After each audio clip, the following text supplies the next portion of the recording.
Really excited to dig into this because synergy and being a team player, I think, is what we as a company do so amazing. So I'm going to start with Tay. Tay, what did you have written down on building teams and being a team player? Yeah, so much good in this because I've just all my life pretty much been in an environment where it's involved team, and I think part of involved in being a part of a team is always looking at the bigger picture, regardless of your emotions, regardless of how you feel. You always have this one particular goal in mind that everybody have in common that you have to strive for. So I just love the entire concept of it. I think when he just gave the acronym of team, he said together excellent, alone, mediocre. And I love that. And it made me think about the quote, alone you can go fast, but together we can go far. And I love that. And for me, I'm a sports guy. So I was the last dance with the story of Chicago Bulls and Michael Jordan. And it kind of made me think about that and just think about the beginning of Michael Jordan's career. Like he wasn't alone, but he was the superstar. He was the guy in charge and he was getting the recognition. He was getting all the trophies. He was getting the rookie of the year. He was getting everything, but he wasn't getting the overall thing that he wanted, and that was the team championships. And it wasn't until he kind of bought into the coach Phil's philosophy of putting the team first, buying into that triangle offense, giving everybody else room to rise up to that expectation. And then once he started to do that, then the championships came. So for me, it was like you can be this great person, but if you aren't willing to check your pride and ego at the door, then you will always get the things for yourself. But the overall thing, you would never get it with other people. So I think the same thing with this business. Like you can go fast in this company, you can get the bonuses, you can like literally like you can get the income so fast that you kind of you can outpace your growth. But when you buy into the concept of just the team, I think you start to put everything like us. I got to take that back. You have to like when you get into this business, you get into for yourself. But I think once everybody started to hit their goals, I think they start to realize the bigger picture that people are literally are in that same position that we in. So I think everybody almost have this mindset shift where it goes from about everything and being about me, and you start to focus on your team. And I think it just comes with that growth of just getting that security that I think most people want once they get in this business. So I think now, as far as leadership, once you start to rise, you start to focus that you can't. I mean, you can do it by yourself in the beginning, but you're going to burn yourself out. You need your team. And not only do you need your team just to meet your goals, but just the feeling of just having that team environment, like a healthy team is like, I think for us, understanding like our team isn't just a corporation. Our team is we run a home-based business. So this is our family. The people on our team, these are our friends. So like we want to have healthy, positive environment with these people that we can have conversations with that go beyond just talking business. So I think many times you have to, when we recruit people, you have to understand you don't get just a particular business person. You get that entire person. You get that life. You get that marriage. You get that relationship with their kids. You get everything that comes with them. So I think you have to almost think outside the lines of that. The second thing I think that he said, and I love, he said the best tip you can give somebody is expectation, encouragement, and opportunity. And I love that. And I think personally, it starts with you. You have to raise your level of expectation for yourself because we all know nobody rises to low expectations. So if your expectations are low, then you can't put out these great expectations for your team because they're going to follow your lead. They're going to be led to exactly where you're leading them. So I think you have to be out in front, leading by example. And you do have to push people outside their comfort zone. But at the same time, you have to give people margins to grow. You can't just put something out and expect somebody to do it and try to correct them right away. You have to give them the opportunity to correct themselves. You have to give them the opportunity to learn that lesson in a way that's going to be beneficial for them to grow and also beneficial for them to duplicate that. So that as they're growing as leaders, to think that they was able to overcome, they're now able to go and do the same thing for their leaders. And I think it goes to the same thing with our kids. Like we have to give our kids margins to grow. I think for us, we want our kids to do so many things, but when we ask them to do it, we don't give them time to make that decision. We don't give them time to make that correction before we jump in as parents thinking we're doing what's best for them and correct it forward. So I think as we give people that margins to grow, we're giving them room to actually make decisions, to correct themselves, to actually learn the lesson of that thing that they're going through. And I kind of put it in the same example with our team as well.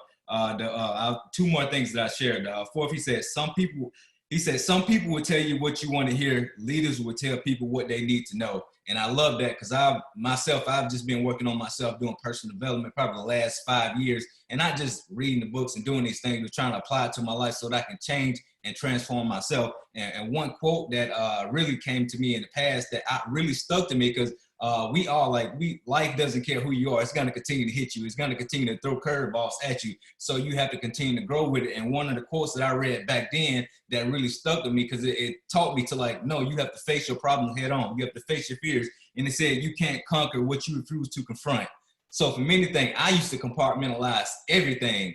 And that way, I can just kind of put it in the back of my mind and just move on about business. Later on, it comes back up because I didn't deal with that issue and I faced that same thing again. So many things that you're going through within your business, within your life, within your marriage, you have to face that thing on right away. You have to look for solutions. You have to look for an answer. You have to reach out to people within this company, people having success at so many levels from different walks of life, that we have the resources, but you have to be open and willing to reach out to people, to ask the open-end questions, not just a yes or no questions, to get into greater detail and grow about how you can grow past the things that you're going through instead of compartmentalizing and just keeping it in. And just the last thing I'll share with you guys, and I think this is super important just for me, because I understand that, we're in business for ourselves, but we're not by ourselves. And he said, filled with people, not just for them. Like literally when we invite people into, for me, it's one of the biggest things that you can ask somebody is their why. So that can really, when somebody tells you their why, it touches you emotionally, you start to feel with them, you start to go back down to their level. It kind of brings you back to when you first started this company and the things that you wanted to see change for your family or for whatever life situation that you're in. And the thing that I got was another quote. I love quotes. And it said, people don't care how much you know until they know how much you care. So I think I always talk about the business, but at the same time, sometimes you just have to go back to that personal level. You have to go back to that first message that you sent to those people about their kids, about their health, about what they was going through in that particular season in their life. Because when people signed up for this business, they didn't necessarily sign up for the products. They signed up for you.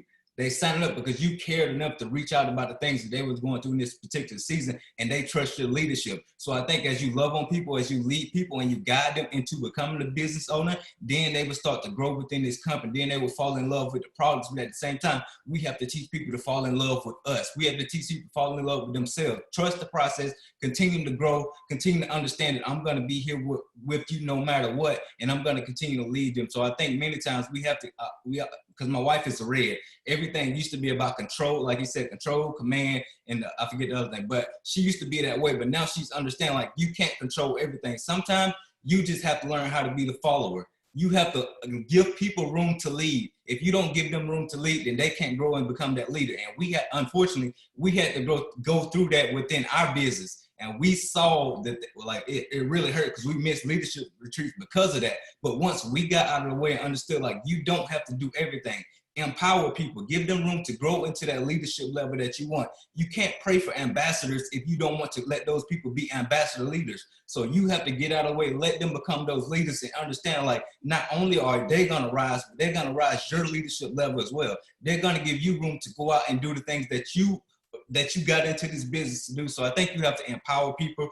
You have to love on people, and you have to grow with people. Understand that you are in business for yourself, but you're not in business by yourself. So it was just so much with this team concept that I love, because I'm particularly just always been fascinated with team, because I'm just not a selfish person, and I always just look for the best, understanding that I'm not the best in everything that I do, but as a team, I can help people move forward in a way that's going to benefit the entire group. So I think this one really stuck out to me just from the concept of just everything being about team. And this for me is probably one of the greatest teams that I've been a part of, because like I said, I love the team concept, but I also understand I need coaches. I need people who are going to point me in the right direction. And you two have been that guy for me. Ever since I retired, that was a big question. What am I going to do with my life? And I knew I had to surround myself, because I always had coaches. I always had people to give me a plan of what to do. And you guys have been doing this for me for so long. So it's kind of given me a direction and a purpose for what I need to do. And I think that's why I love you guys so much, because you don't have to do this, but you take time not only to pour into other people, but you guys pour into me so much.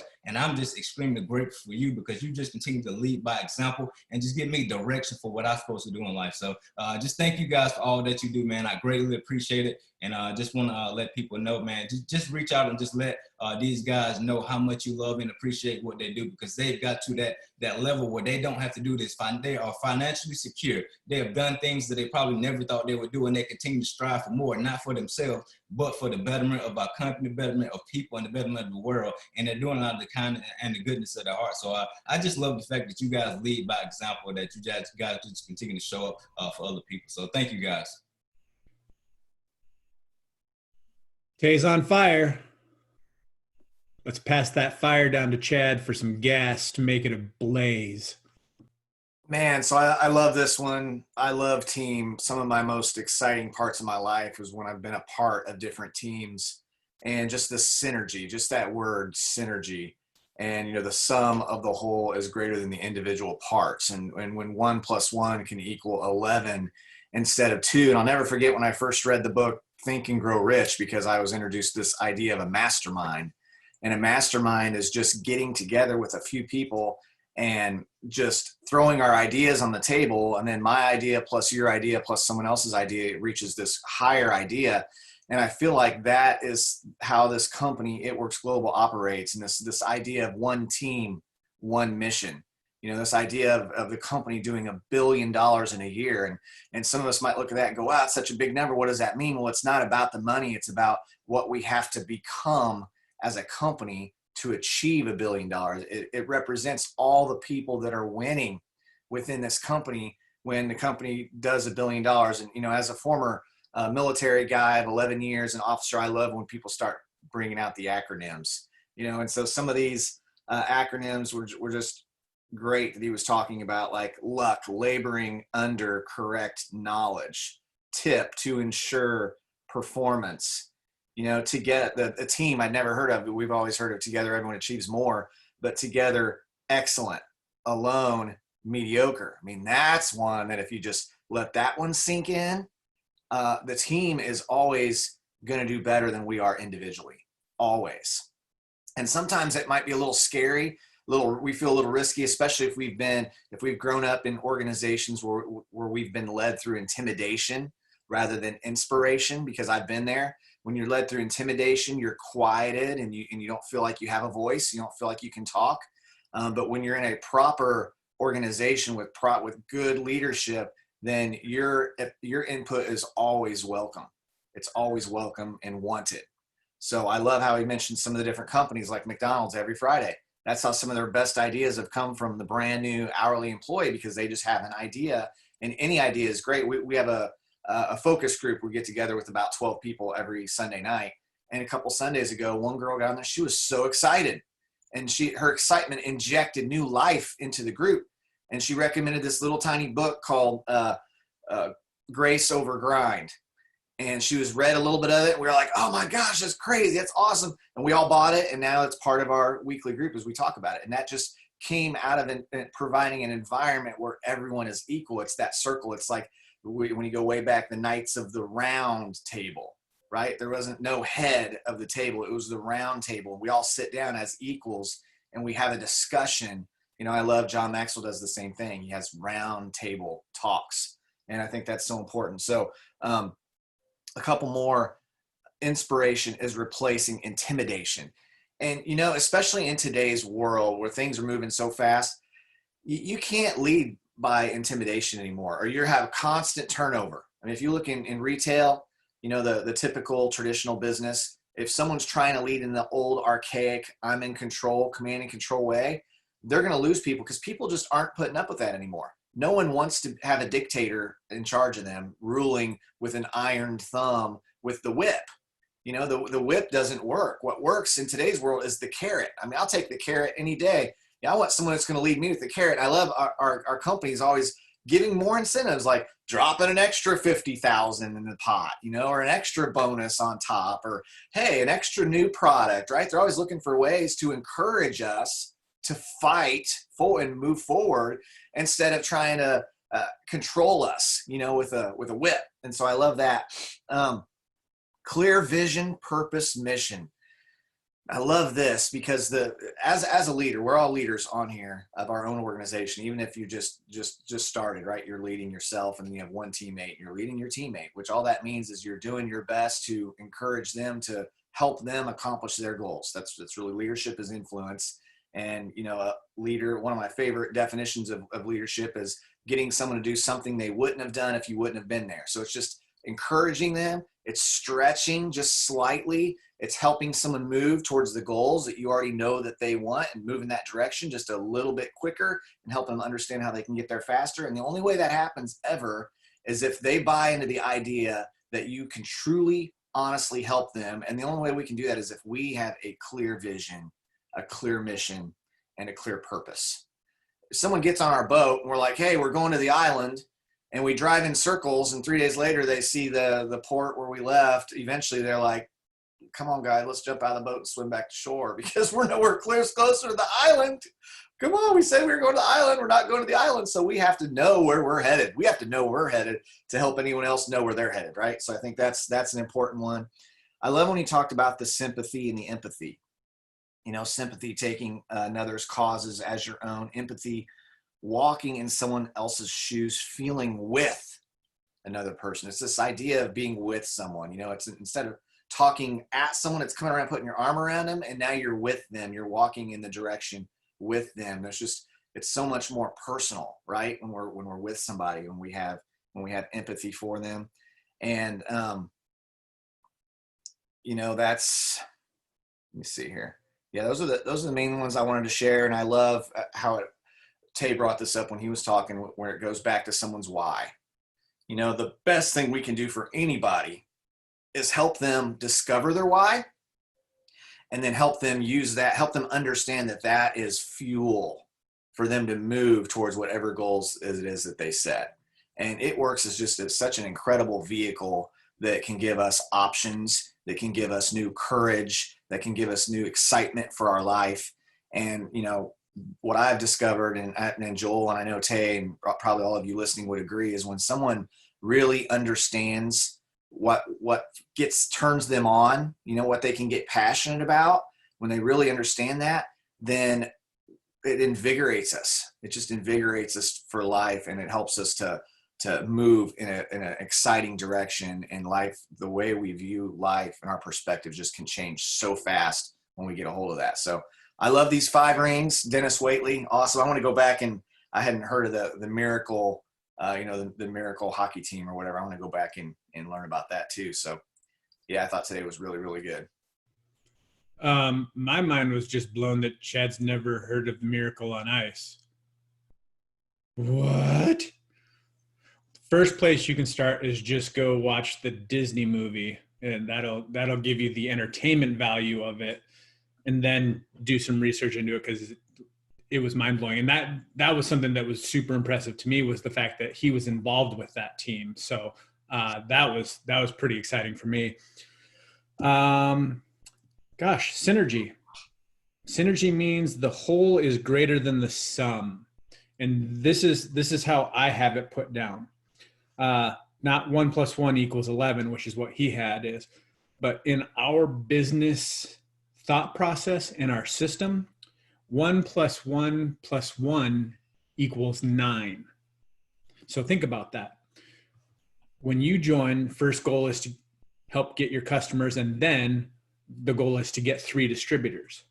Well, if the next 3 distributors that you got 3 distributors, that's 9 more people without your effort, because they're just duplicating what you do. That is where synergy and teams become so powerful. Team, Chad said it too, together everyone achieves more. Leadership cannot be top down or bottom up. He didn't just say top down, he said bottom up as well. It has to be circular. The power that you have, the more that you have, the less you should show and use. Instead of telling people what to do, You need to help point them in the right direction and give them guidelines. And then from there, you can help them adjust if they're not going in the correct direction. The top-down model of you need to do this, like Chad said, does not work anymore. The number one thing that millennials and Gen Zers are asking for is to be heard and to listen to their ideas. You have to be a team leader and not just a team player. Everyone that's listening to this right now, you've been a team player. Now it's time to step into the team captain role, because you have to be a team captain before you can become the team coach, the team leader that you need to be. So make that decision today. You're going to step out and become the leader for your team. That way you can leverage not only your knowledge, but the knowledge as the team. If you're working with one or two distributors right now, guys, get ready, because once you start taking the focus off of you and you start leading, your team is going to grow exponentially. Expected level of achievement, you need to make sure that you give them realistic goals. Because if you, like he said, if you shoot for the stars or shoot for the moon, you'll end in the stars. That's not a true statement. What actually happens is if you shoot for 100%, you're actually going to land at 25 to 30%. So while all of us want to shoot for ambassador the moment we get in, you need to shoot for Ruby as that first step. So share the idea of ambassador, but show the realities of what a Ruby can do to change their life. I mean, Ruby truly is life-changing. And the thing that I love about It Works as a whole is if you look at the income disclosure statement, which I'm going to bring up right now, share my screen. I know you guys love this one. But the number of people that we have making money at Ruby and Executive is mind-blowing. So the fact that we're able to take people and give them that sort of income through their hard work, and that's maintainable, that is great. That's something that we're so proud of. We're so proud of this income disclosure statement, and that's why we share it. And stop share. I'm back. Maybe. There it is.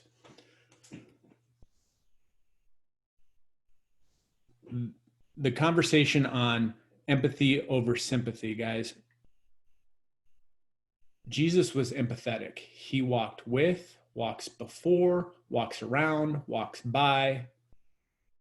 He didn't just stand on the mountain and yell down instruction to them. He walked with them daily.